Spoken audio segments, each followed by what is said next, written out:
So మీరు as a physician and surgeon sir, మీరు చాలా చూసుంటారు. ఎన్ని కేసెస్ చూసినా ఒక మూల కారణం ఒకటి పట్టుకుంటాం కదా, వాళ్ళు ఏం తప్పు చేశారని. ఆ మూల కారణం ఏంటి సార్? అంటే మీరు అడిగిన ప్రశ్నకు సూటిగా జవాబు చెప్పాలంటే ఒకే ఒక మాటలో జీవన శైలి, లైఫ్ స్టైల్. ఒక మాటలో చెప్పాలండి. ఎందుకంటే ఇప్పుడు మద్యపానం వల్ల కానీ లేకుంటే పొగాకు సేవించడం వల్ల క్యాన్సర్ అందరికీ తెలుసు. అది డైరెక్ట్ మనం సినిమా థియేటర్కి వెళ్తే మనం యాడ్స్ చూస్తుంటాము ప్రతి చోట. ఇవన్నీ అంటే అండర్స్టూడ్. తెలియకుండానే మనం బాగుంది అనుకున్న వాళ్ళకి ఎందుకు వస్తుంది ఇటీవల? దీనికి రీజన్ ఏంటి అంటే లైఫ్ స్టైల్ చెప్పచ్చు. ఆ లైఫ్ స్టైల్ ఏం తప్పులు చేస్తారు సార్? బికాస్ చిన్న ఇప్పుడు ఫర్ ఎగ్జాంపుల్ వర్కింగ్ ప్రొఫెషనల్స్ ఉన్నాం, ఏదో సరదాగా వారానికి 2 సార్లు బయట అందరూ తింటారు.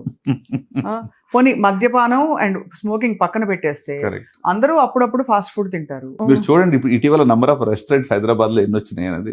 ఇంకా ఎన్ని వచ్చినా రష్ సార్, ఎప్పుడు చూస్తాం. అదే కదా. అంటే ఎంత అన్లిమిటెడ్ ఫుడ్ అని పెట్టడం వల్ల ఈ బఫే వాటిలో అంటే డీప్ ఫ్రైడ్ ఫుడ్స్, లేకుంటే ప్రాసెస్డ్ ఫుడ్స్, లేకుంటే రెడ్ మీట్, అది కాకుండా మరి బేకరీ ఐటమ్స్, కేక్స్, ఇవన్నీ కూడా కన్సంప్షన్ పెరిగిపోయింది. దీనివల్ల ఏంటంటే మన యొక్క ఓవరాల్ సమతుల్యత బాడీలో దెబ్బతింటా ఉంది. సో ఫుడ్ అనేది ఫండమెంటల్ ఫర్ అవర్ హెల్త్ అండి. అంటే you are what you eat. మనం ఏం తింటాం అది అవుతాం మనం, అంతే కదా.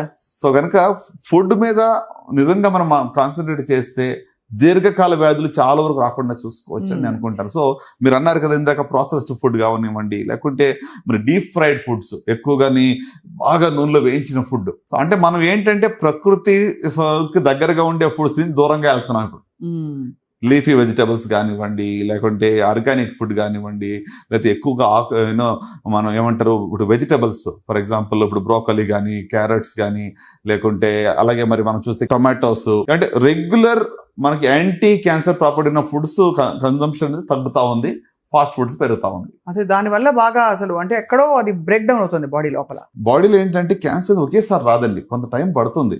వేర్ అండ్ టేర్ బాడీలో జరుగుతూ ఉంటుంది. ఎగ్జాంపుల్ అప్పుడు ఆ టైంలో ఇప్పుడు కొన్ని పదార్థాలు ఏం చేస్తాయి, స్టిమ్యులస్ గా పనిచేస్తాయి. ఇప్పుడు మీకు ప్రాసెస్డ్ మీట్ కానివ్వండి, లేకుంటే consumption of deep fried food, ఇవన్నీ ఇందులో ఉన్నటువంటి కార్సినోజెన్స్, రైట్, అవి ఏం చేస్తాయి, స్టిమ్యులేట్ చేస్తాయి. అదే ఫర్ ఎగ్జాంపుల్ బ్రోకలీలో మీరు బ్రోకలీ లేకుంటే టొమాటో లేకుంటే క్యారెట్స్, వీటిలో లేక లీఫీ వెజిటబుల్స్ తీసుకుంటే క్యాన్సర్ ని డీటాక్స్ చేసే కెపాసిటీ ఉంది. బాడీలో కొన్ని ఎంజైమ్స్ ఉంటాయి, క్యాన్సర్ కణాలని చంపేస్తాయి. సో డీటాక్స్ ఎంజైమ్స్ ని ఇది యాక్టివేట్ చేస్తాయి. సో చెడుకి మంచికి జరిగే యుద్ధం అది. సో ఆ బ్యాలెన్స్ తప్పినప్పుడు ఇది క్యాన్సర్ బయటపడుతుంటుంది. సో చెడు ఒకవేళ అంటే నేను జస్టిఫై చేయట్లేదు, కానీ ఒకవేళ చెడు బారిన పడినా కూడా బయట కొంచెం తినాల్సిన పరిస్థితులు వచ్చినా మంచిని సబ్స్టిట్యూట్ చేయడం వల్ల కొంతవరకు నివారించవచ్చు. కరెక్ట్. అంటే antioxidant. It's all about their is nothing like poison, it all depends on dose. నా స్టాండర్డ్ గా ఎప్పుడు చెప్తాంటే మాట.